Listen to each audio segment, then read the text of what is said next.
Kur mendon për trafikantët më famkeq të drogës, emra si Pablo Escobar apo El Chapo të vinë në mendje.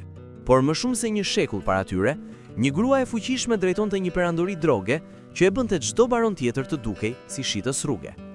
Ajo nuk fshihej në ndonjë pyll me roje të armatosura dhe nuk shqetësohej për taksat apo burgun, sepse vetë shteti e mbështeste. Ajo ishte mbretëresha Victoria, që sundonte perandorinë britanike. Victoria dhe dashuria për drogat. Victoria, që mori fronin në moshën 18 vjeçare, nuk ishte as pak ajo figura e ftohtë dhe konservatore që imagjinojmë. Ajo përdorte rregullisht një sër substancësh që sot do i quanim droga. Laudanum, një përzierje opiumi dhe alkooli që ajo e pinte çdo mëngjes. Kokainë, që e konsumonte përmes shamçakëndit dhe vere për dhimbje dhëmbësh dhe vetbesim. Kanabis, që e pinte për dhimbjet menstruale. Kloroform, që e përdori gjatë lindjes së fëmijëve, duke e përshkruar si kënaqësi e papërshkrueshme. Sipas historianëve, ajo kishte një lidhje të fortë personale me përdorimin e këtyre substancave, por ndikimi i saj nuk u kufizua vetëm në oborrin mbretëror. Si e ktheu perandoria tregtinë e drogës në industri?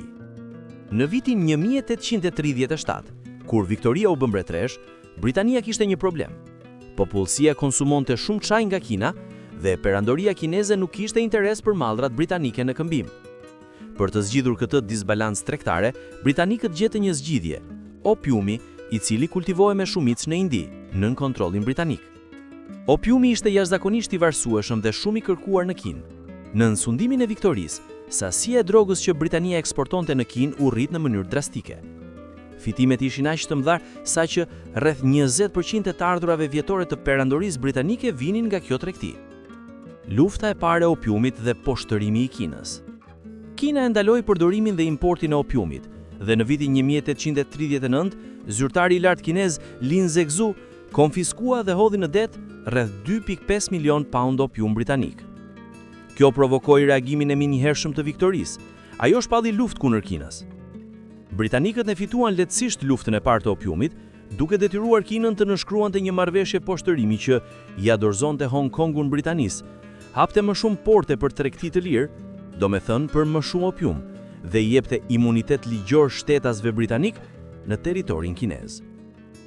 Kjo luftë shënoi fillimin e asaj që njihet si shekulli i poshtërimit për Kinën. Mbretëresha që sheti botën për fitim. Për Viktorin, pasojat njerëzore nuk kishin rëndësi për sa kohë që argjendi vazhdonte të rrithte në arkat britanike. Ajo refuzoi të shiste kokainë në Kinë, sepse mendonte se ishte e shëndetshme, por nuk kishte asnjë mëshirë kur vinte puna tek opiumi, ndonse i shkatronte miliona njerëz.